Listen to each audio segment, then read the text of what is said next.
Hola, bienvenidos a nuestro tercer encuentro dedicado a la época del barroco, o mejor dicho, como lo planteamos ya, al arte del siglo XVII. Vamos a avanzar entonces en esta recorrida con lo que comenzamos en la clase anterior, la pintura de principios de este siglo, y vayamos ya plenamente a nuestro tema. En la clase pasada yo señalé que Roma a principios del siglo XVII tiene un carácter especialmente fuerte. Eh, no me animo a hacer afirmaciones tan radicales, pero creo que podemos señalar, como lo dijimos, que es la capital europea de las artes. Por los artistas que están trabajando allí, por los extranjeros que inexorablemente parece que terminan estando por poco tiempo o toda su vida trabajando en esta ciudad. Yo inauguré entonces el arte en la Roma de 1600 con tres pintores. Abrimos con la pintura. Y los tres tienen relevancia porque Caravaggio y Carracci, ahí están en pantalla, como pueden ver, los dos llegan a fines del 1500 a Roma. Carracci mucho más grande que Caravaggio y además de esto ya formado. Caravaggio llega muy joven, pero tienen en común ambos que mueren ahí en la primera década del siglo XVII. El tercero, Pietro da Cortona, ya lo dijimos, ya es un hombre del pleno siglo XVII, del 1600, muere ahí en 1669. La otra peculiaridad que comparten los tres es que ninguno de ellos era romano. Ya lo dijimos, Caravaggio milanés, Carracci de Bolonia y Pietro Berrettini, llamado da Cortona porque provenía de esa ciudad toscana de Cortona. El otro día Caravaggio nos ocupó buena parte de nuestra clase y advertimos ese realismo como una de las matices de las líneas que uno encuentra en el arte, en la pintura particularmente de este siglo XVII. En gran medida, la vida y la obra de Aníbal Carracci es bastante diversa de la de Michelangelo Merisi. Aníbal Carracci, ahí lo tenemos autorretratado pintando. Él fue uno de los primeros artistas que se pintan pintando, es decir, que se retratan como pintores, lo cual supone algo que planteamos en la primera clase, un ascenso en la consideración social de este rol de pintor. Nació en Bolonia además, como digo, formado ya maduramente, junto con un hermano y un primo, van a abrir una academia de bellas artes, podríamos llamarla antes de la existencia de las academias, una escuela de pintura, tal vez sería más apropiado, la Accademia degli Incaminati, así la llamaban, la Academia de los Encaminados, los Iluminados, aquellos que estaban por el buen sendero, por decirlo de alguna manera. Como imaginamos, esto no podría figurar en el currículum de Caravaggio, que no fundó academias y al contrario, como vimos, frecuentaba lugares poco recomendables de la Roma de su época. Y como digo, también Carracci llega ya como un artista que tiene una trayectoria. Sintetizo. Caravaggio llega a Roma para completar su formación y, como lo planteamos, se incluye inicialmente en algún taller de algún artista consagrado. Aníbal de Carracci llega a Roma convocado por la familia Farnese, nada menos, y llega por su prestigio ya bien ganado. Veamos un poco algunos ejemplos de la obra de Carracci en el período boloñés, ¿sí?, antes de su llegada a Roma. Y elegí esta Asunción de la Virgen que tiene el Museo del Prado, porque es un muy buen ejemplo para seguir haciendo algún contraste que no tenemos que hacerlo muy radical, pero que sí está presente entre otra vez estos dos hombres que en la primera década del siglo XVII están siendo grandes pintores en la Roma de ese entonces. ¿Por qué traigo esto? Bueno, porque el otro día vimos el escándalo por la muerte de la Virgen. Y es que lo más habitual que suele presentarse con el tema de María y su alejamiento de la tierra, vamos a decirlo de esa manera, no es la muerte sino la asunción. Aunque esto no figura en ningún evangelio, la tradición cristiana, católica particularmente, sostiene que María fue asunta en cuerpo y alma al cielo, que es el único mortal que tuvo este privilegio, y así lo está mostrando Carracci. María está subiendo, acompañada por nubes y ángeles, al resplandor divino en la parte superior, y abajo, sí, un sarcófago vacío, un sarcófago en el que los hombres que están ahí, o sea, los discípulos de Cristo, están asistiendo, presenciando el milagro de la Asunción de la Virgen. Esto es una imagen decorosa, correcta, lo que la Iglesia aprobaba. Estamos circa 1587, recordemos, el manierismo está siendo superado por un arte que, después del Concilio de Trento, un arte cristiano, que después de Trento tiene que presentar y respetar pautas bien puntuales, como respetar el dogma, en este caso la Asunción de María, y al mismo tiempo hacer una particular combinación de realismo e idealismo. Y acá uso la palabra idealismo, que tal vez nunca usaremos con Caravaggio, pero sí con Aníbal de Carracci. ¿Dónde está lo ideal en esta pintura? En los colores, primero que nada. Esos colores tan claros, esos azules, esos rojos, ese amarillo del discípulo que está caído y en primer plano, son de una pureza y una frescura que, convengamos, no siempre están presentes en la realidad que vemos ni hoy ni entonces. El idealismo está también en las figuras, estas, María ascendiendo al cielo con esa elegancia, esa soltura, los discípulos sorprendidos, maravillados del milagro, fíjense los brazos, las manos, gestos que podrían parecernos teatrales, sí, y bueno, parecen teatrales porque son gestos ideales. Hay realismo, y sí, algunos de ellos, sobre todo este que está más cerca nuestro, con su calva y su barba, están representados como hombres de alguna edad.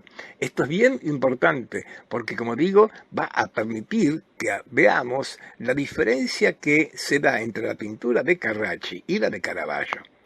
Insisto, no me parece lógico, y enseguida vamos a comprobar que no es lógico hacer una cesura violenta, brutal, como pueden ver en algún texto, o sea, el realista Caravaggio, el clásico Carracci, como blanco y negro. Es completamente insostenible viendo las obras, pero que acá hay un contenido levemente realista y muy idealista, y ahora que estamos viendo la obra más de cerca, insisto, vean la posición de los cuerpos, los gestos, son gestos teatrales. Lo digo de esta manera para que de esta manera se haga presente lo ideal de estas posiciones, de estos gestos que estamos viendo en este punto.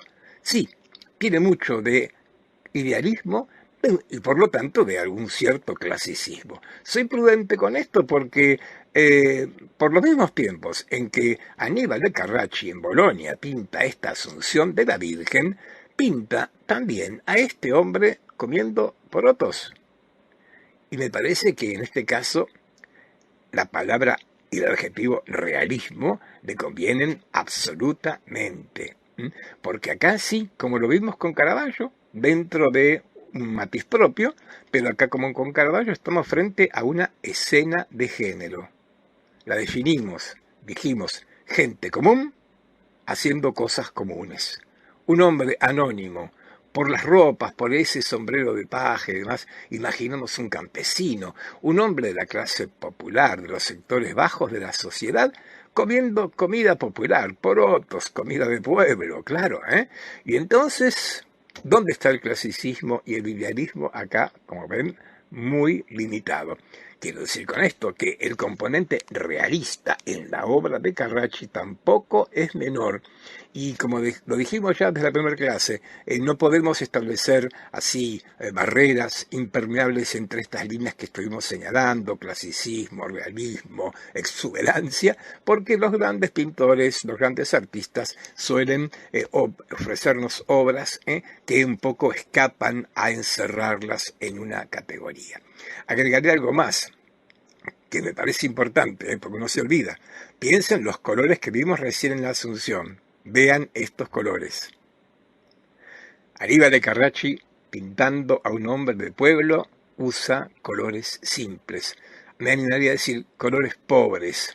No hay ningún azul, no hay ningún rojo. Son colores terciarios o cuaternarios que están rondando entre los grises, las tierras, los marrones. Bueno, justamente también esto, fíjense que de acá en adelante está surgiendo con Caravaggio, con Carracci y con otros, lo que hoy llamamos pintura social, el realismo social. Urgentemente tenemos que aclarar que este realismo de social, si por social entendemos algo cercano al socialismo, no tiene nada por obvias razones históricas, pero sí que el realismo del siglo XIX, del siglo XX también va a abundar en estas pinturas en que los sectores populares también se representan con colores pobres, no muy plenos, no muy definidos. Pienso algunas de las obras de nuestros realistas argentinos de la generación del 80. Ojalá que a alguno le aparezca El despertar de la criada de Eduardo Sívori, con una paleta, no igual que esta, pero sí con una escasez de colores fuertes, netos, también presentes acá. ¿Qué más con nuestro artista en su periodo boloñés? Que es realmente importante, pero yo elegí poquitas horas por nuestra síntesis. Pero bueno, después del hombre comiendo porotos hay que ver la pesca. Así titula el Louvre esta obra, que está muy asociada con otra, muy semejante, titulada La Casa. Y es correcto, tal vez el título, porque en ambas pinturas lo que Aníbal de Carracci hace una alegoría, en un caso de la casa, y acá en este ejemplo, la alegoría de la pesca. Pero al hacer la alegoría de la pesca, ahora veremos de qué manera se construye, ha hecho algo mucho más importante todavía, por supuesto, un paisaje. Y lo digo de esta manera porque el paisaje comienza a gestarse tímidamente en el 1500 y en el 1600 va a cobrar madurez. El género paisaje, sin duda, que ya está en pleno desarrollo en la pintura del 1600. Por eso Aníbal de Carracci es de los que están comenzando a emprender este camino, que es muy importante. El paisaje es un género moderno, todavía hoy se siguen pintando o fotografiando paisajes. El género del paisaje es un género más estrictamente visual.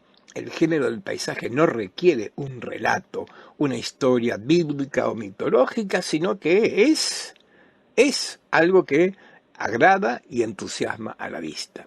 Todavía estamos en los primeros pasos. ¿Por qué hago esta aclaración?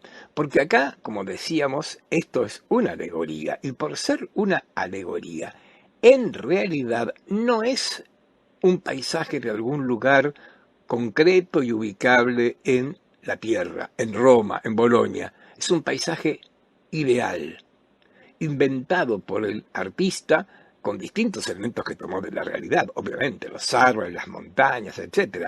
Pero no es un paisaje que, como podríamos denominar, topográfico. Algo que sí va a darse, sobre todo en la Holanda del 1600, cuando, bueno, una pintura se pueda llamar, ojalá que la tengan presente, Vista de Delft. Vermeer pinta una vista de Delft y lo que está pintando es lo que él ve de su ciudad de Delft. Ese es el paisaje como lo conocemos hoy, que se va a dar, repito, luego, no sé, en muchas partes de la pintura moderna. Vuelvo a pensar en la Argentina, nuestros paisajes de la Pampa, de la llanura pampeana, no es cualquier lugar, sino que es el lugar concreto.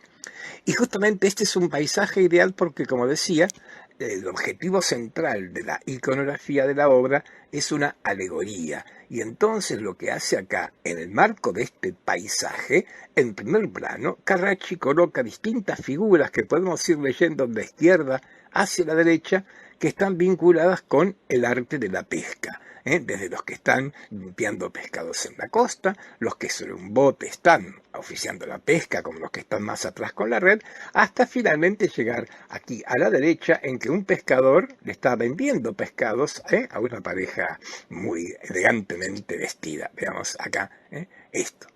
Pero en este caso podríamos decir que es un paisaje con una alegoría en primer plano, un paisaje con una especie de pequeñas escenas de género, gente común haciendo estas cosas tan comunes como comprar pescados, o pescándolos.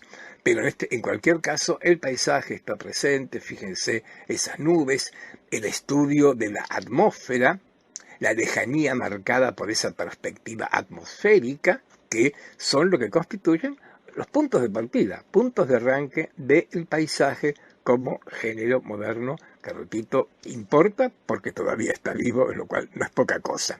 Finalmente, sí, va a llegar 1595.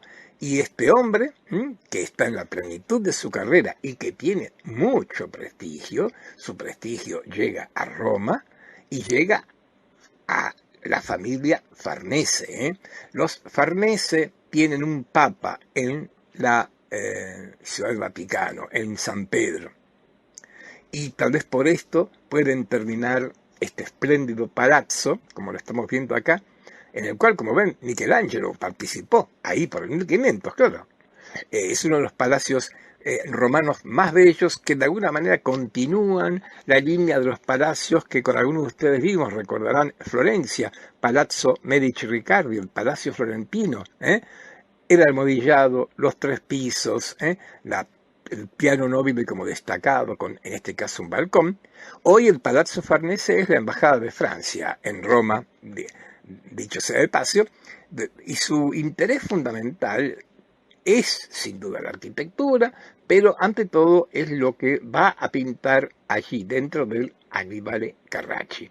Antes de avanzar con esto, quiero señalarlo, estamos a principios del 1600, Roma, y con esto digo el papado, el obispo de Roma, han resucitado del terremoto político, religioso del 1500, y Roma tiene un esplendor importante, ricas y poderosas familias de origen romano, nobles, van a colocar a sus miembros en el solio de San Pedro como los Farnese.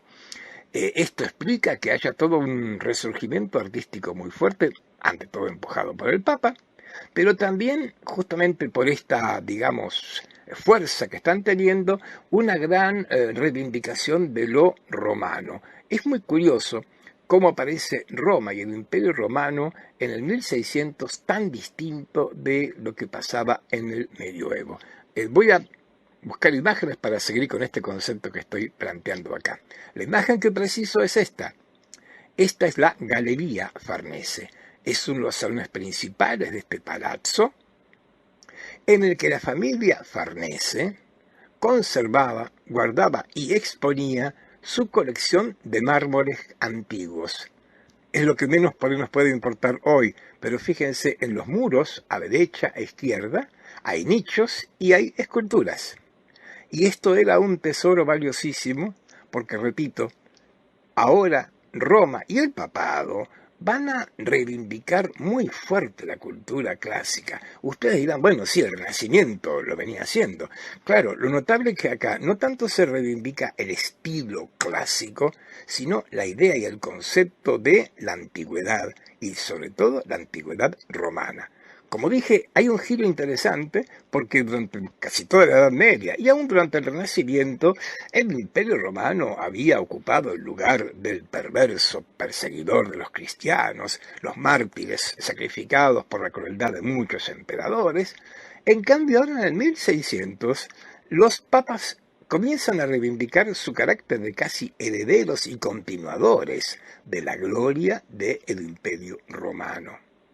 Y como veremos, y lo planteo acá, ya verán por qué, como veremos, hay una fuerte impronta, una cantidad de contenidos que están dirigiéndonos a Roma. Roma como historia, Roma como imperio.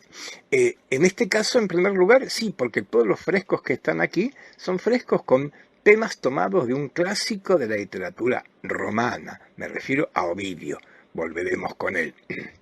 Y Carracci pinta esta bóveda y algunas partes de los muros, como ustedes ven, obra bien importante, como cualquier trabajo mural, son frescos, y debo agregar un dato más ahora, quedándome y focalizándome en la obra de Carracci. ¿Qué cosa? que bueno, es un trabajo mural lo que supone un gran esfuerzo y esto se tradujo en que Aníbal Carracci, por razones más que obvias, requirió de auxiliares. ¿Y de dónde vienen sus auxiliares? De la Academia degli Incaminati. Fenómeno muy importante, a partir, como están viendo la fecha, 1600, la llegada de los bologneses a Roma. Algunos muy, pero muy importantes, como Guido Reni, uno de los más importantes pintores de 1600, como Domenichino, como Lanfranco. Son artistas que algunos trabajan acá en esta galería, otros van a permanecer un tiempo en Roma, el caso por ahí más paradigmático porque tal vez sea el más valorado. Guido Reni finalmente volverá a Bolonia, donde va a terminar una carrera como el máximo pintor del 1600 ahí en esa ciudad italiana. El otro punto es por qué se pinta todo esto. Y seguramente la razón de esta pintura también es muy mundana, porque bueno, en mayo de 1600, un miembro de la familia Farnese, Ranuccio, primo, y una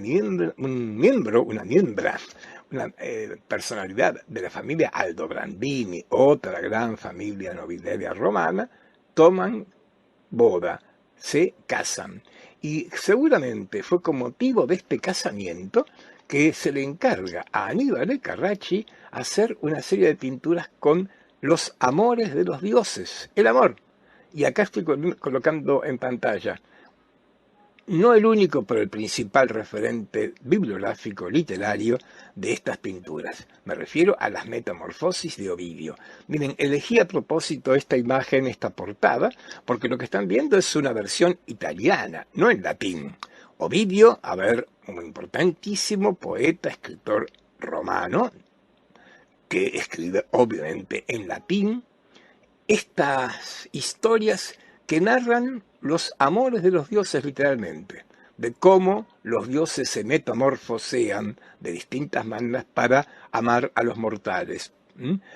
Recordemos que de acuerdo con la creencia pagana, un dios no podía unirse a un mortal porque lo destruiría. En este caso, por lo común, son dioses varones que están metamorfoseándose para seducir a bellas muchachas. Ya veremos algunos de estos temas. Pero es interesante esto, que lo que estoy mostrando es una traducción al italiano, lo que habla de la popularidad y la gran difusión que tiene esta obra en la cultura de la Italia del 1600.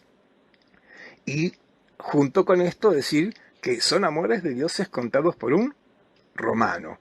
Voy a insistir permanentemente con esta romanidad que estamos señalando como característica de la cultura de estos años. Y entonces, aquí, además de las metamorfosis, esto lo pinta en esta bóveda. Vamos a verla con más claridad, ahí la tenemos. Y en este punto, antes de avanzar con algunos temas, no podemos ver todas las escenas, todos los episodios planteados acá, resulta imprescindible, antes de avanzar, ver de qué manera realizó estos frescos en esta bóveda. Ya vimos con muchos de ustedes una bóveda famosísima.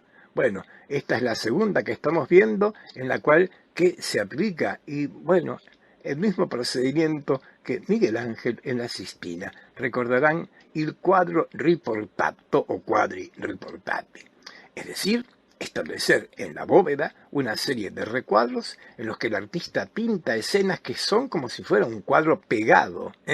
No está acá creando una ilusión en la pintura, sino esto. Cuadro riportato quiere decir cuadro trasladado, un cuadro trasladado. El caso lo hemos visto con muchos de ustedes. La creación de Adán hoy está en muchos lugares enmarcado como cuadro y efectivamente como tal es. ¿Y qué otra opción habría? Ya veremos enseguida. La otra opción es el cuadro el techo, la bóveda ilusionística, la llamada cuadratura, pero falta un momentito para acá, para eso. A ver, y en este punto es urgente, imprescindible decir, lo vimos con Caravaggio, citas a Miguel Ángel, ahora lo vemos con Carracci cita a Miguel Ángel.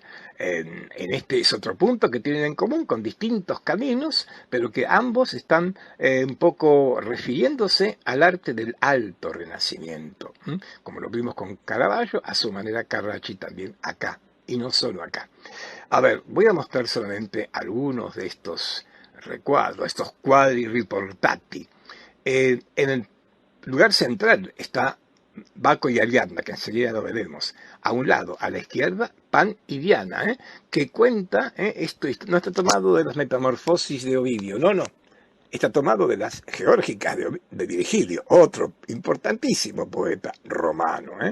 Ahí en un pasaje de estas geórgicas se cuenta cómo el fauno Pan sedujo a la casta diosa Diana con el regalo de un vellón de lana muy blanca. Es una escena de seducción de un semidios, un héroe, un personaje un poco híbrido y un tanto monstruoso, con una diosa tan pura y tan casta como Diana, ahí tal como lo vemos con esta imagen, con ese escorzo tan especial.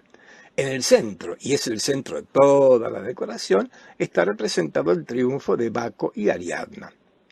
Si volvemos a Ovidio, Baco un dios, Dionisos, Ariadna una mortal, una bella muchacha, que va en este momento a unirse a Baco. Ahí está la unión y el triunfo de la muchacha mortal y del dios, acompañados por un séquito de lo que literalmente sería una bacanal, con Cireno, con las Ménades, con sátiros que están celebrando el triunfo de ambos. La composición, como ven, otra vez nos obliga a pensar en el clasicismo por el colorido. Vean esos colores. Por suerte, estos frescos han sido restaurados hace muy poquito por el gobierno francés. Están espléndidos.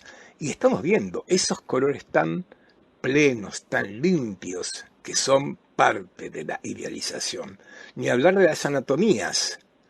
Ideales hasta cierto punto. ¿Por qué digo esto? Porque hay unas anatomías así de una gran musculatura que ya sabemos a quién nos hace pensar, pero enseguida lo vamos a señalar después de ver el tercer fresco, el que cierra esta parte central de la bóveda, en el cual hay otra escena tomada de las metamorfosis, como es Mercurio, ahí volando, entregándole a París la manzana de la discordia. Esto es el inicio de la guerra de Troya. Recordemos acá, cualquier hombre culto de la época sabía que esta manzana era la que Mercurio le daba al pastor troyano París para que lo entregara a la más bella de tres diosas. París elige, provoca la ira de Atenea y esto va a desembocar en la guerra de Troya. Me detengo acá y es bien interesante lo que estamos viendo. Fíjense que estas pinturas, encargadas por la familia de un pontífice, no tienen ningún contenido religioso cristiano y sí tienen un contenido literario. Claro, no están en una iglesia que está abierta al pueblo, está en un palacio y es contemplada, interpretada por el público más aristocrático, refinado de la época, para lo cual esto, yo diría, era casi un desafío. ¿Qué quiero decir? Que era obvio que tenían que haber leído las Metamorfosis para entender estas escenas. Eran escenas que cualquier hombre de la época le interpretaba o no, de acuerdo a su nivel de cultura. Son imágenes que requieren, insisto, todo un background cultural que no era menor en este caso. Como dijimos acá, el tema central, ahí los tenemos, esa bacanal, encabezando el triunfo de Baco y Ariadna, armando una composición que tiene como dos sectores, uno a la derecha, este que estamos viendo, y el otro a la izquierda, con la pareja de Baco y Ariadna, cada uno en un carro distinto con distintos animales. Y me quiero quedar con la figura de Baco fundamentalmente, porque como decíamos, clásico, sí, idealizado en cierto modo. ¿Por qué lo digo con cierto reparo? Bueno, porque yo no puedo dejar de encontrar una semejanza entre la anatomía de Baco y los Iñudi de Miguel Ángel en la Capilla Sixtina.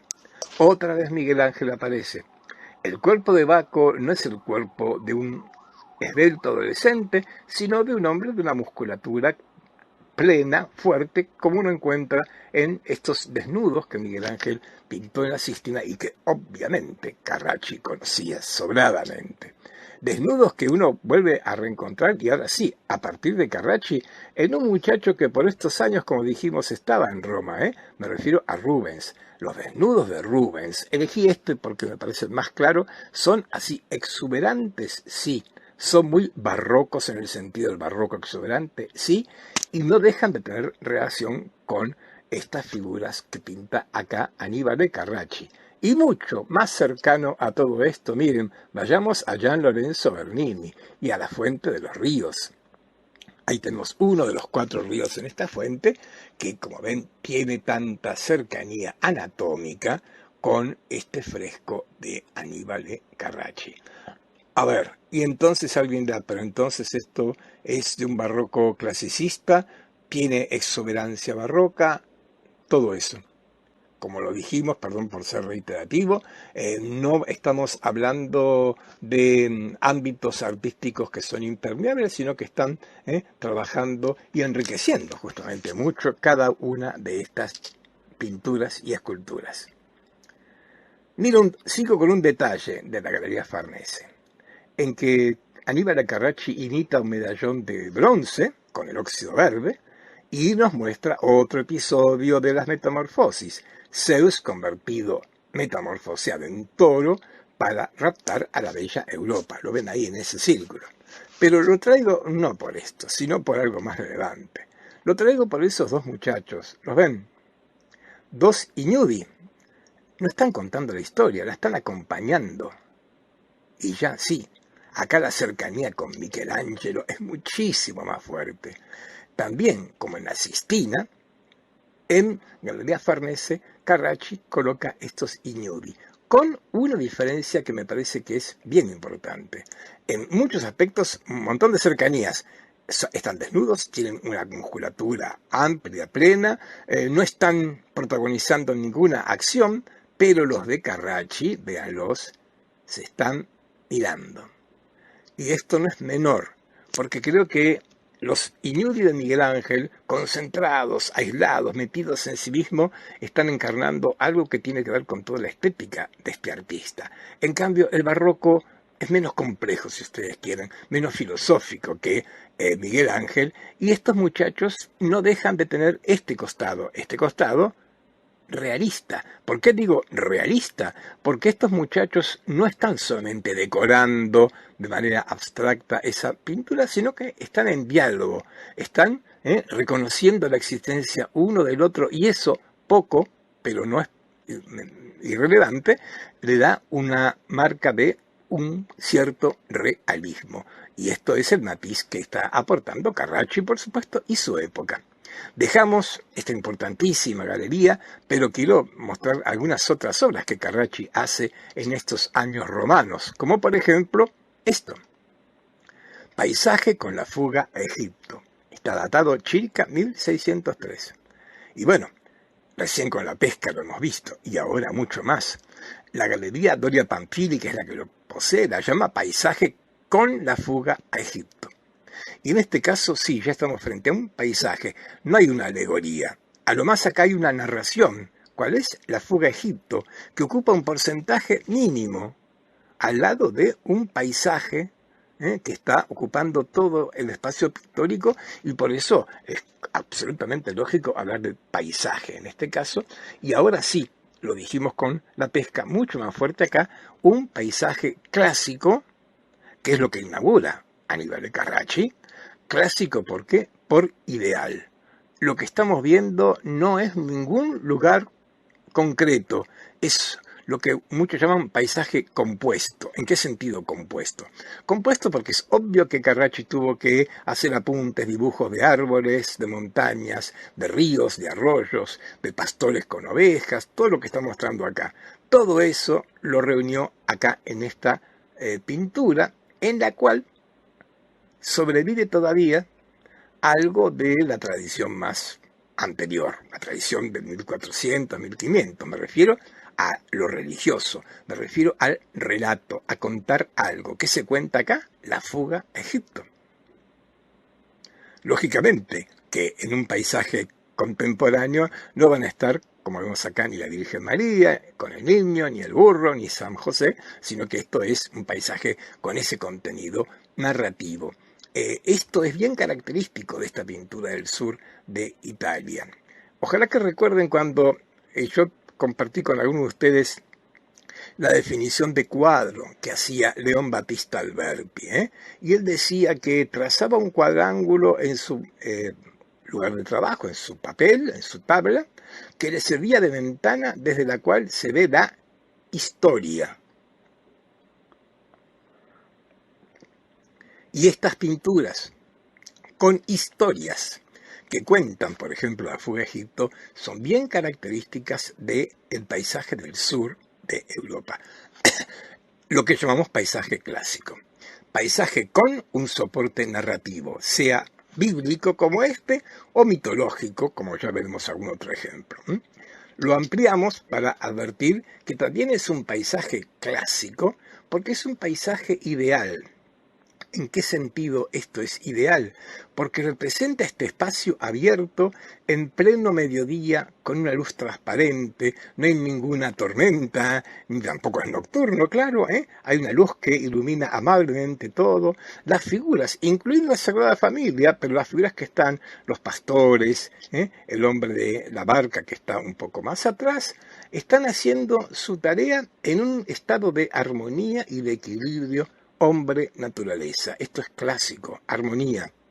La naturaleza, los hombres, los animales están en armonía.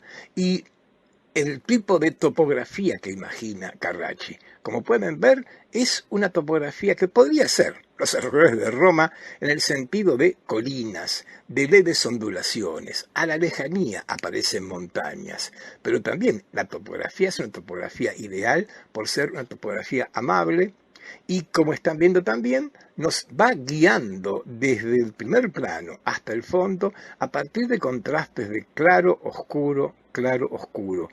A esto denominamos pantallas, que van dando esta idea de profundidad, porque en este caso, obviamente, imposible sugerir la profundidad con la perspectiva lineal, obviamente. ¿Algo más? Sí, algo más que no es menor. ¿Ven la ciudad esa que está allí? Una ciudad amurallada, podría ser una ciudad medieval, en la cual asoman algunos edificios. Los que están mirando y los que ya han mirado con atención, es muy probable que hayan reconocido un edificio. Y no es menor ese edificio. ¿Sí? Me refiero al Panteón. Pueden ver el cilindro del Panteón, la cúpula del Panteón asomando tan fuertemente. Sin duda, inconfundible. ¿Y por qué digo esto? Porque vuelvo a poner dos elementos fuertes en esta composición. Primero, el paisaje compuesto. Carracci conocía el Panteón, todo el mundo conocía el Panteón. Era ya entonces uno de los monumentos más grandes de la arquitectura romana y no solo romana. Pero además, claro, colocar el Panteón en esa ciudad ideal sigue poniendo una marca de romanidad, de Roma. Este es un paisaje con la fuga a Egipto en la cual Roma no está ausente, por lo menos de manera directa con esta referencia al Panteón. Un ejemplo más. Y ahora, como verán, lo elegí porque, diría yo, muchísimo más moderno. La Galería de Washington, que es la propietaria de esta obra, titula Paisaje de río, paisaje fluvial, a lo que estamos viendo. ¿Lo ven? Y acá, importante por qué elegirlo, porque este es un paisaje que sigue siendo clásico por toda la idealización en los colores, en la atmósfera, en el clima, por toda la idea del paisaje compuesto. Fíjense cómo Carracci usa las diagonales de los árboles desde la izquierda muy presentes a la derecha para armar una composición armónica y por lo tanto clásica. Pero, y no es poca cosa, en este paisaje no se cuenta ninguna historia. Es excepcional, Pero claro, Carracci abre este camino hacia el paisaje y en algún caso alguna de estas pinturas, y esta sobre todo, que como están viendo tiene una muy particular belleza por lo cromático, por esa multitud de verdes que coloca en esta superficie, tiene un rasgo todavía más moderno que el anterior ejemplo. No son los únicos paisajes que pinta Aníbal de Carracci, pero como están viendo son obras muy, pero muy relevantes en este género que ya hemos planteado tantas veces. Y entonces, preguntarnos, ¿Aníbal de Carracci clásico? Sí. ¿Realista? Y bueno, estas obras no dejan de tener un contenido realista. El paisaje de por sí supone una cuota de realismo en términos de representar aquello que los ojos ven, árboles, montañas, ríos, lejanías, acá, en este caso con una perspectiva atmosférica particularmente bella. Lo dejamos a Aníbal de Carracci, artista fundamental que abre las puertas, junto con Caravaggio, a la pintura del 1600. Y digo esto porque les voy a proponer que pasemos al tercer pintor, que como acabo de señalar hace un ratito, nos muestra un artista del pleno siglo XVII. Me refiero a Pietro Berrettini, ese era su nombre, llamado da Cortona, porque había nacido en esa ciudad de la Toscana, y que muy joven, en este caso en 1612, llega a Roma, donde hizo una brillantísima carrera como pintor y como arquitecto. Debo mencionarlo porque la síntesis que me obliga a este curso nos va a impedir ver obras arquitectónicas de Cortona en la ciudad de Roma, muy pero muy importantes. Creo que el aporte más relevante lo hace en términos de la pintura, y ahí va a hacer obras como esta que quiero destacar rápidamente.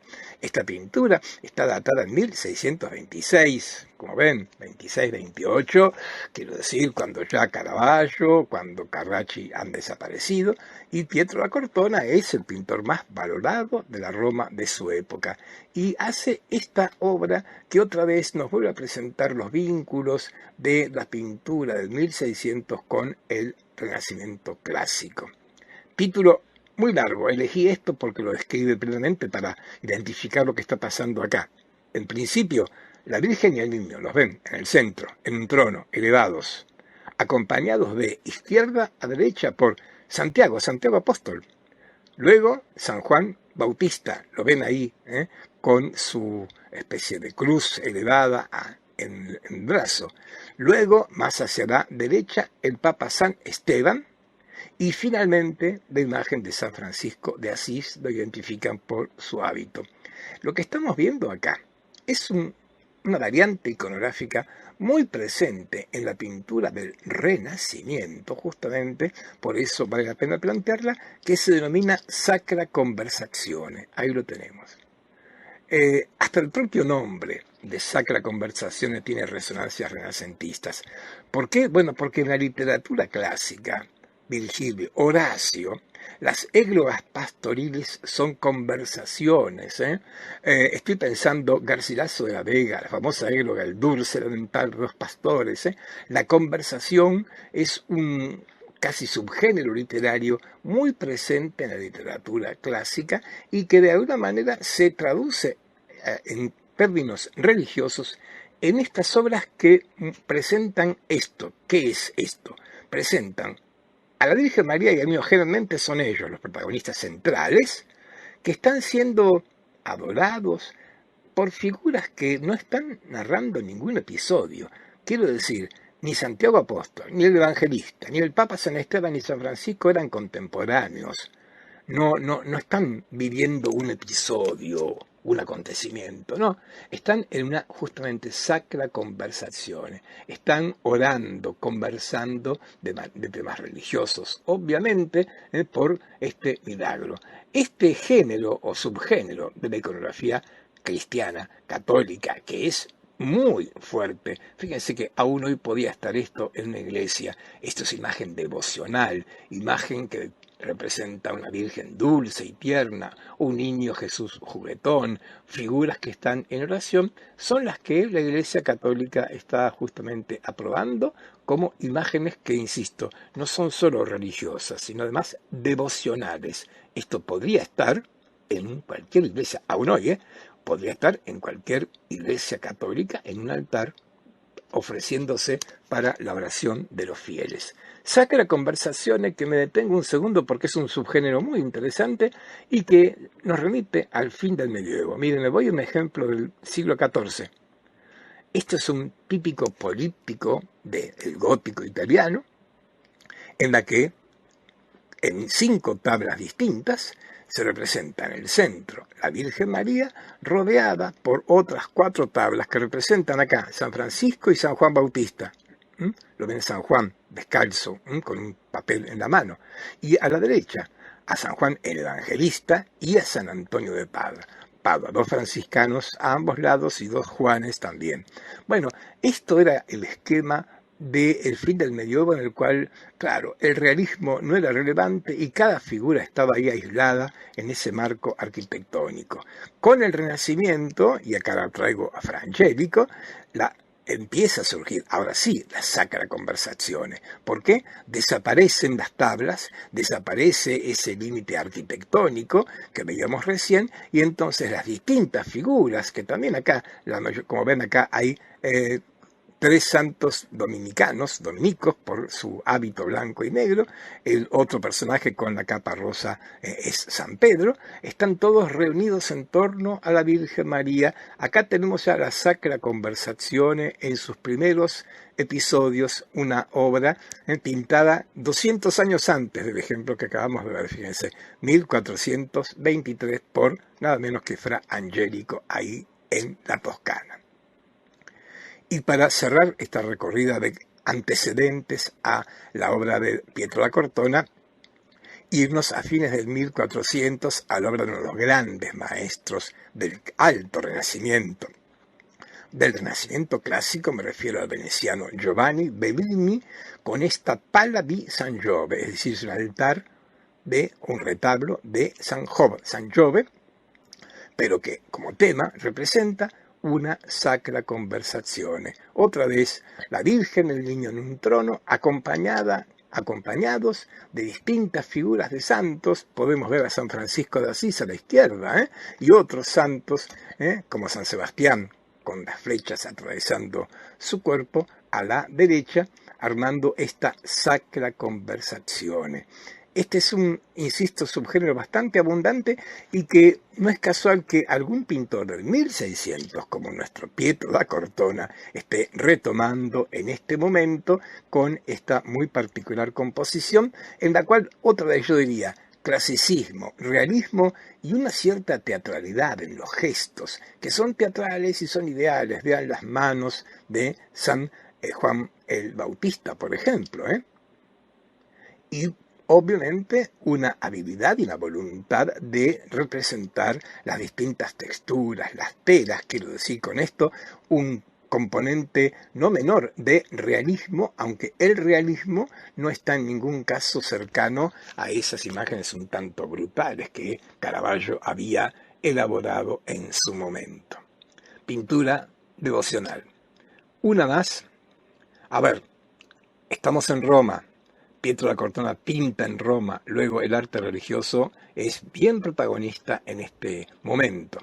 Y quise traer esta visión de San Francisco, datada circa 1641, porque creo que es una tipiquísima imagen, ahora sí, del barroco exuberante, teatral, de alguna manera. ¿Qué cosa? Hace algo que la imaginería y que las imágenes devocionales de 1600 están requiriendo.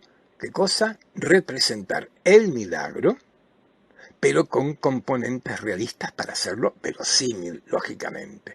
Y entonces, de pronto, ¿cuál es el milagro? Bueno, esto.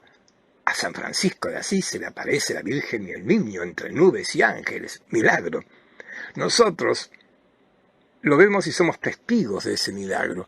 Y podemos llegar a creerlo porque en la parte inferior, Pietro da Cortona me ha representado a a un hermano que está ahí orando en la penumbra, ha representado una topografía, una roca, un libro en el cual el santo evidentemente estaba orando, quiero decir, datos que tienen que ver con el realismo, y en ese contexto realista de pronto, la irrupción gloriosa, teatral, exuberante si ustedes quieren, de la Virgen con el niño.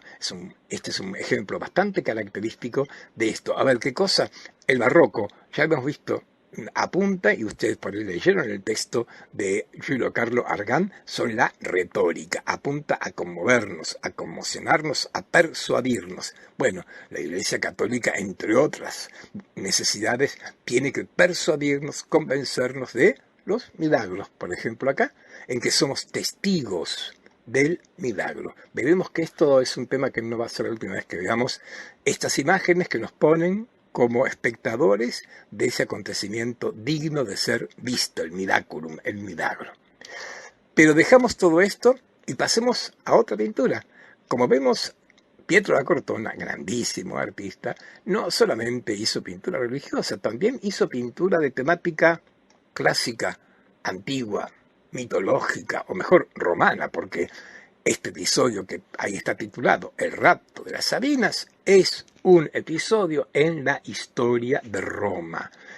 La lucha de los romanos con los sabinos y el rapto de las mujeres sabinas, que es un episodio importante en lo que sería la construcción de Roma y de su imperio. Como ven, otra vez Roma en primer plano, en este caso en un tema estrictamente histórico, si se quiere, en un relato tan así dramático como el que estamos viendo acá.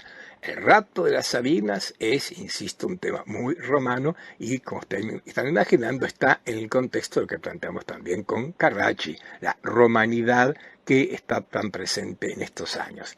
A esto agregaría algo, ¿no? Claro, sí, que si queremos hablar de un barroco exuberante, teatral ahora en el sentido exagerado, teatralidad en esos gestos, esas muchachas intentando liberarse de quienes están raptándolas, esto cumple esa función.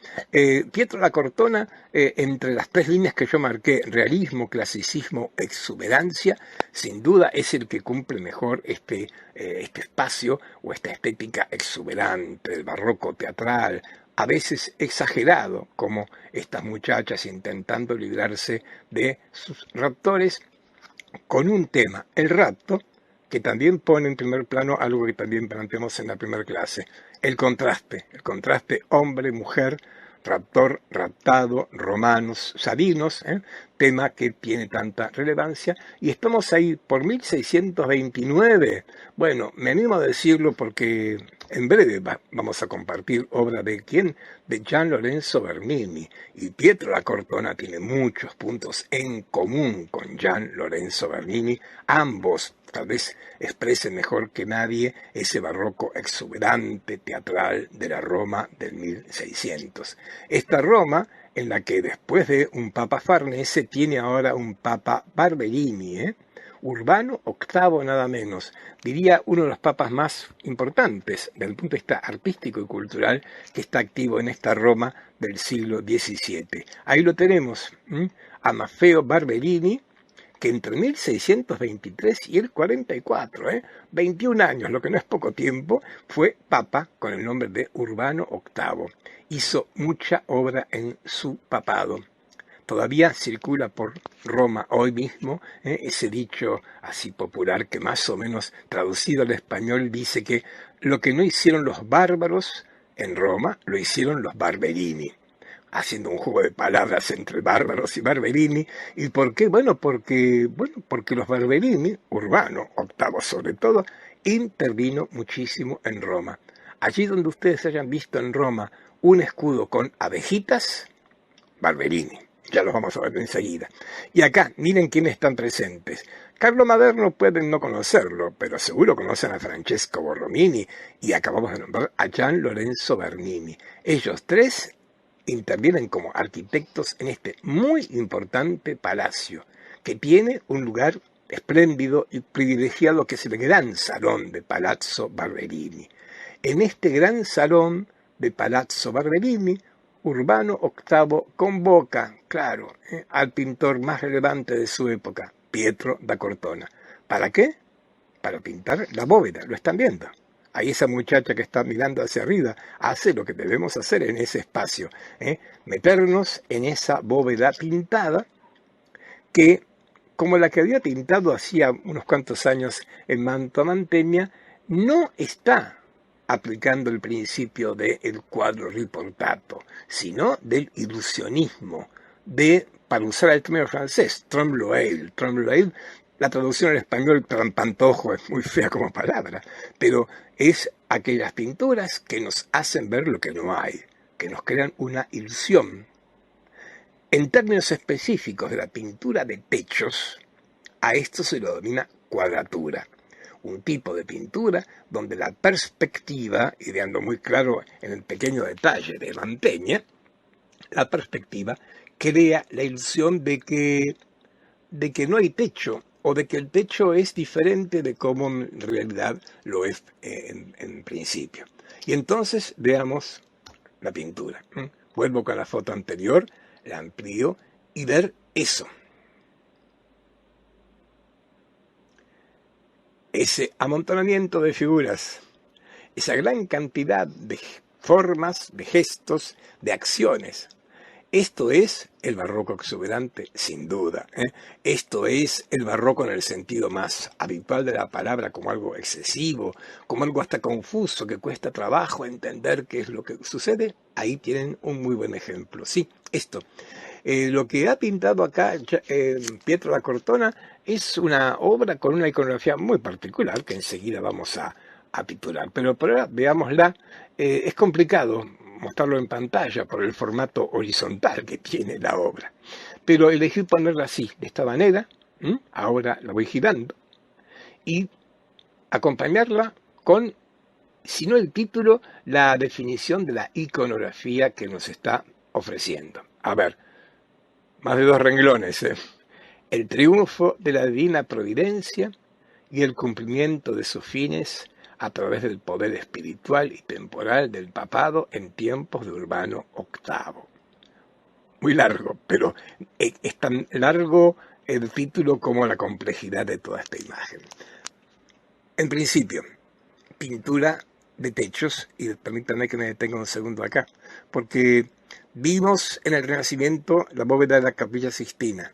Acabamos de ver la bóveda de Galería Farnese del Palazzo Farnese. Ahora vemos esta bóveda en Palazzo Barberini y señalar muy fuertemente entre el 1500 y el 1600 y hasta el 1700 hay un subgénero de la pintura mural que es la pintura de techos. Pintura de techos tiene su propia historia, de alguna manera, que ya estuvimos planteando, con estos dos partidos, el cuadro riportato o la cuadratura, van a ocupar muchísimos edificios, sobre todo palacios e iglesias de este momento, que repito, podemos rastrearlo a fines del 1400 con Mantegna y podemos llegar hasta el siglo XVIII. Pienso los frescos del Palacio Real de Madrid, por ejemplo, que de Luca Giordano, que son ya de entrado el 1700. Ahora bien, en el 1600, la pintura de techos, y sobre todo este tipo de pintura, la cuadratura, la pintura ilusionística, lo que me hace ver algo más que lo que está allí es la gran protagonista. Hay que admitir que el cuadro riportato miguelangelesco no tiene tanta... Hay ejemplos, no solamente el de Carracci, pero lo más relevante y lo más importante son estos techos ilusionísticos, donde el trompe-l'œil está presente. ¿Cuál es el engaño al ojo? Mirémoslo con atención y veamos que Pietro da Cortona, para representar esta alegoría, que es lo que está en el centro de todo, y vamos a recorrerlo, por supuesto, es una alegoría. Hablamos recién de la pesca, una alegoría. Acá es otra alegoría, no puede menos que ser una alegoría la imagen del texto que está acá en el epígrafe. Podríamos decir, es una alegoría, una representación simbólica del triunfo de la divina providencia, etcétera, etcétera. Para representar esa alegoría, Pietro da Cortona ha pintado, diría primero, en una cuestión espacial, una arquitectura. No sé si consiguen ver, o sea, es perceptible, que hay como un marco arquitectónico, una especie de cornisas con 4 soportes en cada una de estas esquinas.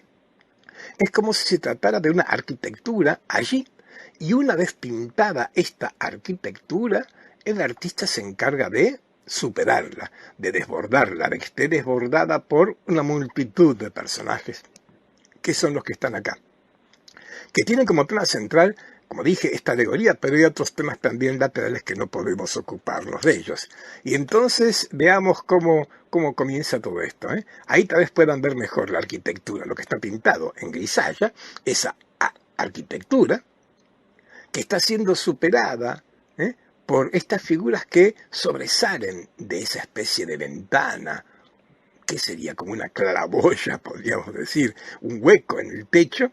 Esas figuras con sus nubes están desbordando, están un poco cayéndose de ese marco, y veamos una alegoría que por lo común supone una reunión de distintos símbolos con un concepto que les da sentido. ¿Cuáles son los símbolos? Bueno, acá en la parte inferior, por eso empiezo la lectura por acá, por la parte inferior, está representado, lo ven, con una guadaña, el padre tiempo, el dios tiempo. Saturno se está comiendo a un niño, es un poco terrible, pero ven que en su mano derecha tiene un bebé cuyo brazo está en la boca de este hombre. Saturno, el tiempo.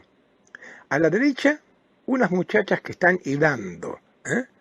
Son las representantes del tiempo en la mitología griega.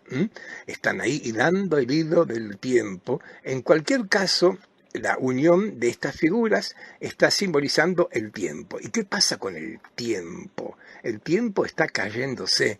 ¿Por qué? Porque encima de él está la divina providencia, la eternidad. Y justamente esto es lo que ocurre cuando continuamos mirando.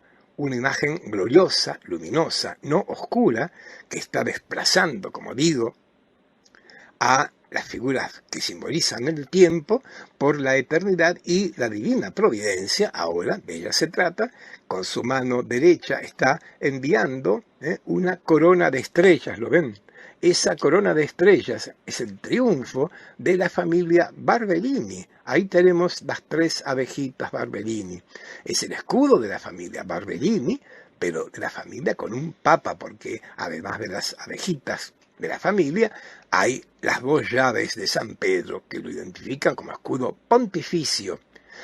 Un escudo pontificio al que otra figura está por colocar la tiara papal, y un escudo pontificio, véanlo, sostenido por 3 muchachas que lucen vestiduras verdes, blancas y rojas.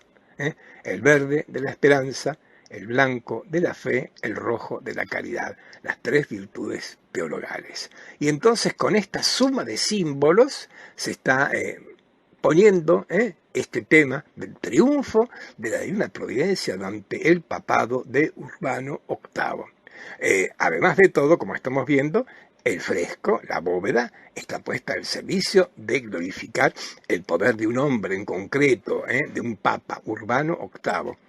Esto, como veremos, pronto va a traducirse a celebrar el triunfo y la gloria de poderes más temporales y no tan religiosos como el que estamos viendo acá. Justamente, para ver esto, me muevo de Roma, me muevo de tiempo, volvemos a Florencia. Miren, Florencia, hacía tanto que no estábamos. Ahí está el Palazzo Pitti, que a esta altura debería llamarse Pitti Medici, porque cuando en 1500 ya los Medici son grandes duques de Toscana, por obra y gracia de Carlos V, este palacio va a ser la sede del ducado de Florencia. Y ahí, por el 1600, Ferdinando II es gran duque de Toscana. Ahí, en ese lapso de tiempo, largo como estamos viendo, y es él quien va a convocarlo. Claro, no es muy disparatado. Finalmente, Pietro da Cortona era un hombre de la Toscana, tenía vínculos con Florencia, y entonces Ferdinando de Medici lo convoca para pintar, ¿qué cosa? El Palazzo Pitti, que son los frescos que hoy seguimos viendo, cuando hemos entrado al Palazzo Pitti a ver sus magníficas colección de pinturas, en los techos hay pinturas de Pietro da Cortona. Son frescos y otra vez, el otro caso, pintura mural de techos, pintura de techos. Y ahora esta pintura de techos está puesta al servicio de glorificar no a un poder religioso, sino a un poder secular, al príncipe Medici. Y algo bien interesante hace Pietro da Cortona acá en Palazzo Pitti. Porque claro, estamos en el piano nobile, son las distintas salas. No hay un gran salón, sino que son distintas salas, y cada una de ellas, Pietro da Cortona, seguramente el gran duque al lado de él, fue asociándola con una divinidad del Olimpo. Y en este caso, dejando para la sala del trono el fresco, la bóveda dedicada a Júpiter, a Juno, al dios máximo del Olimpo clásico.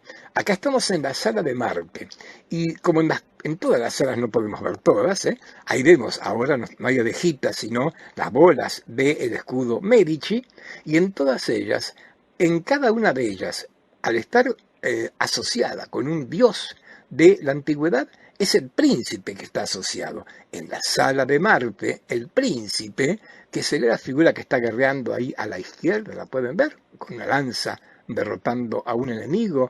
En cada una de las salas, el príncipe está asociado con el mérito de la divinidad. Obviamente que la sala de Marte lo asocia al príncipe con su valentía y su virtud guerrera.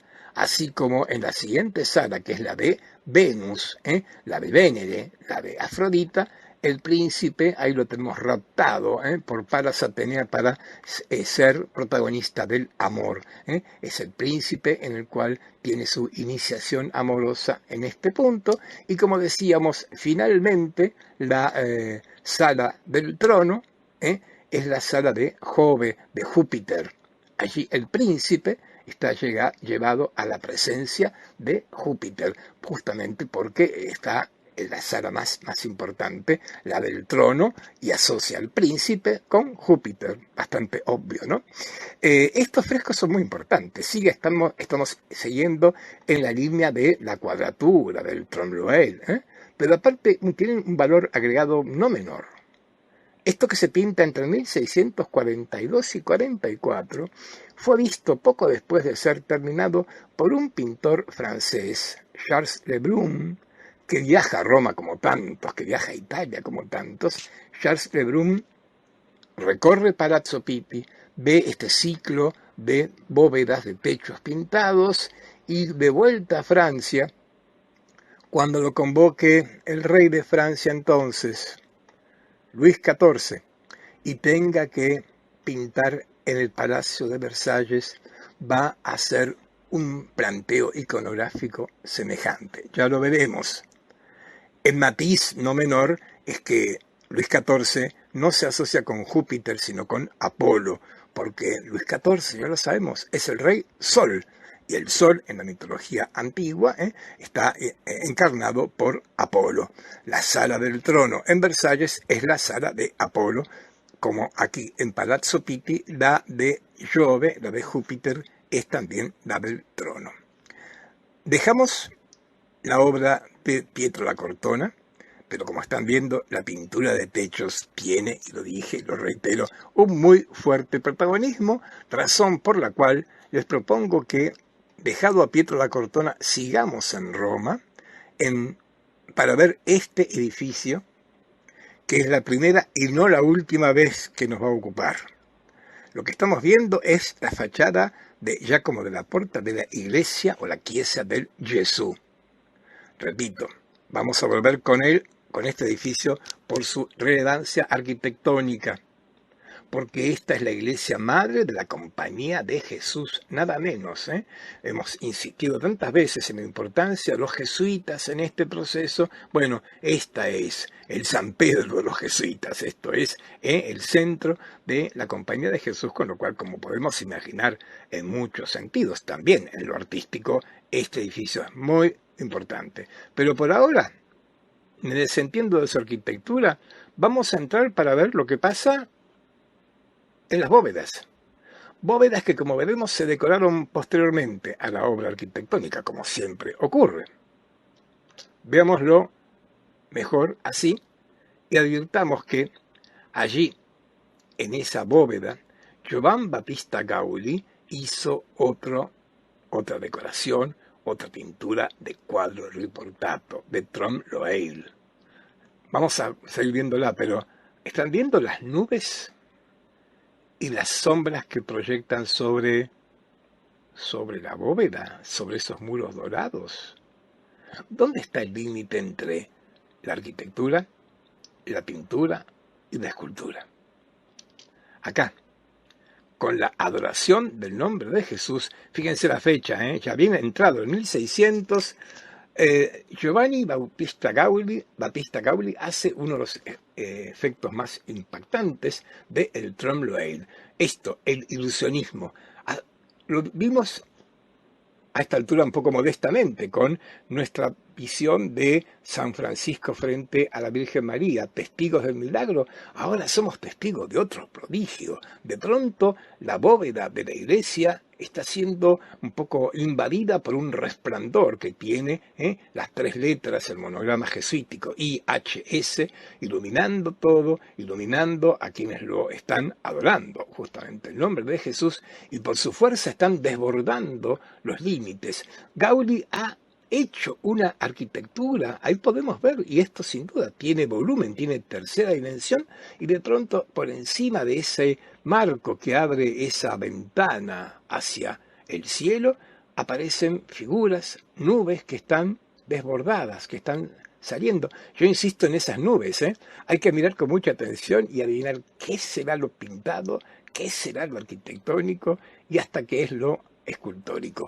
Las tres artes unidas para lograr el efecto retórico, para impactarnos, para deslumbrarnos con este fenómeno. Ahí lo vemos completo. Igual que, o de alguna manera semejante a lo que pasaba en Palazzo Barberini, también acá en la Chiesa del Gesù, en la parte, digamos, inferior, a nuestra derecha, un montón de figuras oscuras, los ven, están cayéndose de ese marco, son por supuesto los infieles, son los pecadores que están siendo expulsados de ese espacio luminoso con el nombre de Jesús. Bien, ahí lo tenemos nuevamente. Es difícil representar esto en la pantalla. Cuando estén en el Gesù, y los que han estado lo saben, se van a encontrar con un muy práctico espejo colocado en la nave para poder mirar y no tener tortícolis, para poder disfrutar de este espectacular techo ya del pleno barroco, así, exuberante. Creo que como a pocos le vale esta calificación. Sigo mostrándonos detalles para entretenernos en estas figuras, porque como pasó con la bóveda de Palazzo Barberini, acá resulta muy difícil identificar una figura de otra, es una multitud de personajes. Ahí aparecen con más claridad los condenados, los que están cayéndose, evidentemente al infierno seguramente, los infieles que están desmoronándose fuera del espacio luminoso. Bien, Gesù. Seguimos con los jesuitas, sigamos. Ahora no tanto por lo arquitectónico, porque no hay novedades tan grandes en la iglesia de Sant'Ignazio, ahí en Roma, que está a unas cuadras del Gesù, que fue proyectada por un padre jesuita, el padre Grassi. Esta obra, como digo, arquitectónicamente no presenta novedades tan relevantes como Sant'Ignazio, pero como verán, merece que nos metamos en ella, que caminemos por su única nave, como buena iglesia jesuítica, nave única, y que levantemos la vista. Porque al levantar la vista nos vamos a encontrar con la bóveda más espectacular de todo el barroco romano, la bóveda en que la cuadratura está usada en un grado extremo y sumo. A ver, ven la arquitectura real y la arquitectura pintada. Esto es obra también de un sacerdote jesuita, el padre Pozzo, Andrea Pozzo, este hombre que había nacido ahí en Trento y que murió a principios del siglo XVIII en Viena. En Viena, como pintor, hizo también la bóveda de la iglesia de la Compañía de Jesús de Viena, espectacular. Y bueno, acá se entrecruzan las figuras. Lo muy relevante acá es el uso, y esto es cuadratura en estado puro, porque como dijimos, la cuadratura supone un uso ilusionístico de la perspectiva. Y ahí lo están viendo ustedes. Vean la arquitectura pintada. La arquitectura pintada arranca de la arquitectura real y nos crea la ilusión de esta profundidad, como la estamos advirtiendo en este ejemplo. El tema es la alegoría, otra alegoría, claro, de la obra misionera de los jesuitas. Por eso en el centro de la bóveda está San Ignacio y la imagen de Cristo. Un poco como que Cristo está lanzando su luz, su poder sobre San Ignacio y él lo va a repartir en su obra misionera. Tengo que girar la imagen para advertir que en esta bóveda la obra misionera de San Ignacio, de los jesuitas, está proyectándose a todo el mundo, que por entonces tenía 4 partes, 4 continentes, que están ahí justamente 2 de un lado y 2 del otro de los muros de la nave de la iglesia de Sant'Ignazio. Voy a destacar una de esas 4 partes por más que obvias razones, ¿no? Porque una de ellas es América. Ahí tenemos la alegoría o el símbolo de América con su tocado de plumas, luchando contra la herejía, luchando contra los infieles y justamente por obra de la misión y de la enseñanza de la Compañía de Jesús. Bóveda de Sant'Ignazio, una de las más espectaculares, si no la más, de todas estas bóvedas del barroco aquí en Roma. Seguimos viendo una última imagen para seguir un poco metiéndonos en ese particular espacio fingido, en ese Trompe-l'œil, en esa ilusión de profundidad donde no lo hay. Somos testigos del prodigio. Arriba nuestro no hay una bóveda, hay ángeles, nubes, santos, figuras que están por encima de nosotros y nos hacen testigos, perdón por la insistencia, del milagro. El milagro se proyecta cuando seguimos caminando por la chiesa de Sant'Ignazio hacia la cúpula. ¿La están viendo ahí, la cúpula? Mientras vamos caminando hacia el altar, hacia el ábside, la cúpula se hace cada vez más presente y de alguna manera puede desconcertarnos. Y tal vez en ese punto caemos en la verdad y descubrimos que el padre Pozzo sigue engañándonos, porque la iglesia de Sant'Ignazio no tiene cúpula, y si la tiene, no está presente acá en el interior. Lo que hay en el interior es lo que ustedes están viendo, un círculo pintado en Trompe-l'œil, que tiene un punto de vista óptimo. Claro, cuando estoy perpendicularmente debajo de él, la perspectiva se descompone, pero cuando estoy en la nave central de la iglesia de Sant'Ignazio, veo una cúpula tan real como no lo es efectivamente esta. El trampantojo, el ilusionismo, muy presente acá, y lo destaco porque también la idea de crear la ilusión de lo que no es, no va a estar muy ajena a muchas otras manifestaciones del arte del siglo XVII. Y dejamos por un momento la pintura para irnos a la arquitectura.